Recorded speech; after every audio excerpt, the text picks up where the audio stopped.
ReSURGEnce, a global conference aimed at fostering the resilience of black businesses, is set to take place in New York from November 22 to 2024.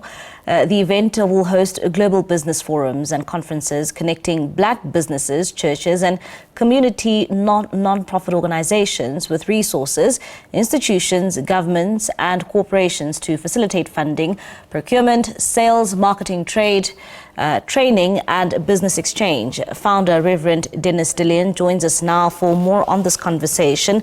Reverend, thank you so much for your time this evening here in SABC News. Now the last time we spoke to you was speaking about the ReSURGEnce conference taking place in Durban. This time around, it is taking place in New York. Tell us more about that.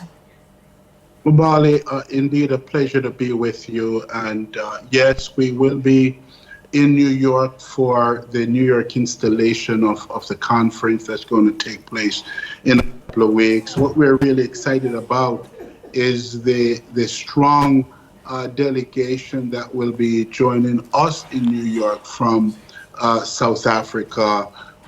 Certainly we've got a full delegation coming from Durban. We have coming from Johannesburg and other parts of South and Southern Africa and across the continent as well, which really helped to move the conversation around greater collaboration between blacks in Africa and certainly in America, working together synergistically to move the economic needle forward for blacks across the globe. And what will be the focus for this leg of the conference taking place in New York?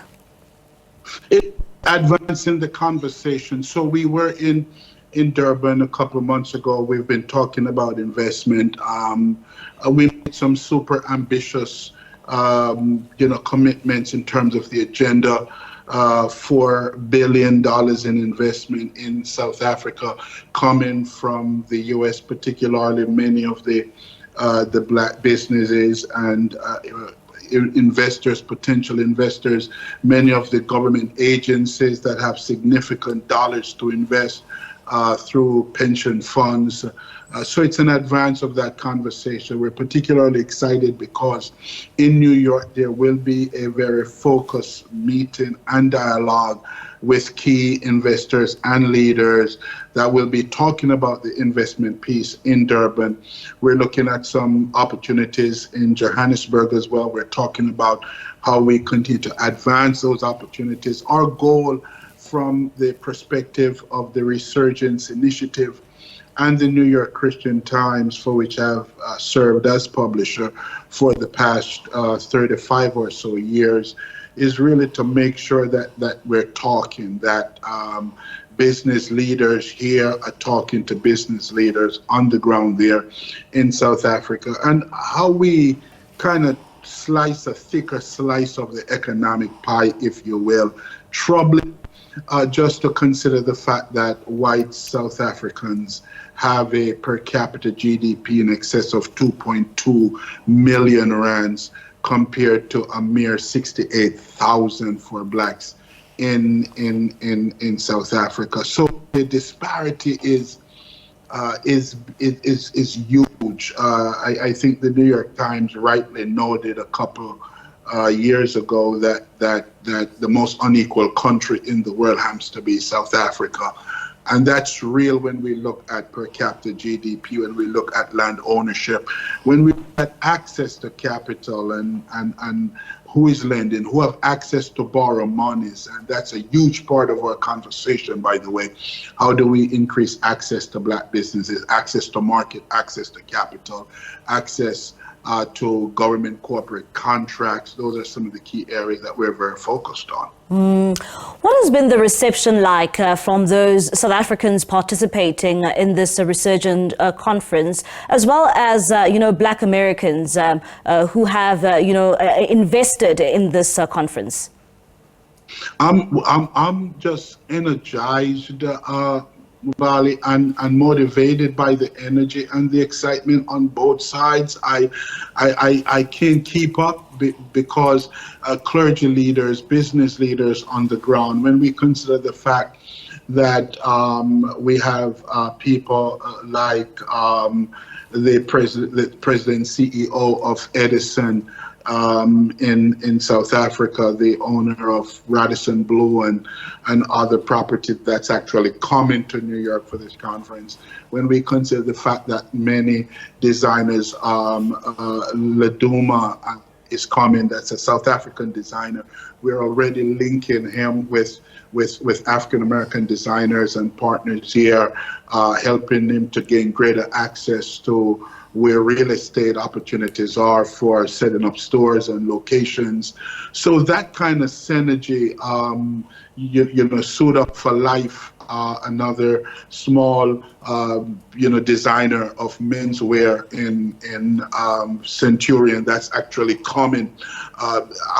We're just inspired because at the end of the day, Africans in America, blacks in America, we need to have greater access to African-made products, and unfortunately we don't have access to a lot of African-made products. I mean, almost every time we go to the store, we're buying from everybody else. We're buying products coming out of Asia, we're buying products coming out of Europe. We're certainly buying American products. Unfortunately, we're not buying African-made products. So the path for us is to create more of that, not only for us to have access to buy these products, but more importantly, for maybe distributors and wholesalers and retailers that are black owned, in the US side, being able to identify business partners in South Africa, in Africa, so that at the end of the day, they can stock their shelves with products that are also coming from Africa. I mean, you always keep making reference to the fact that South Africa is the most unequal society in the world. I mean, it's no secret that, black South Africans in particular are lagging behind when it comes to the business front in the country. And maybe if you can give us an insight in terms of how have black South Africans been able to benefit from this ReSURGEnce conference? Yeah, I like that question because that's the goal. The reality is that across the globe, blacks are at the bottom of almost everything economic. And we certainly want to change that. Again, we're inspired by the fact that now we're seeing more black businesses that are doing business with these businesses in Africa, in South Africa. We're seeing tremendous results there when it comes to the business of arts. I'm happy people like Ron Kanene, who is an actor from South Africa, worked with Disney, the first, one of the original actors in The Lion King, which is one of the leading musical here.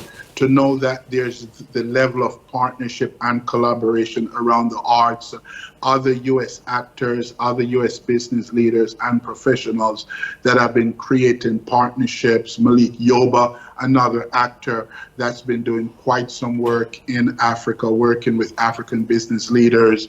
I know that another corporation here in the U.S. that was with us in Durban, called HCCI. They're a huge developer as it relates to affordable, as we would call it in the US, affordable housing. Yeah.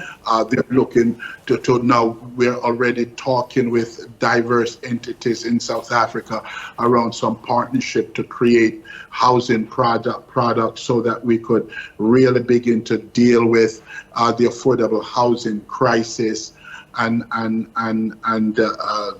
some of those very key and core areas we're definitely addressing. We're linking this back to others. We're more agro-processing plants set up on the continent, South Africa being at the top of our list to facilitate how more products now, whether we're talking about producing cashew milk, producing juices, producing other kind of products that will be available and marketed here in the US, and vice versa. How do we help more African businesses, South African businesses?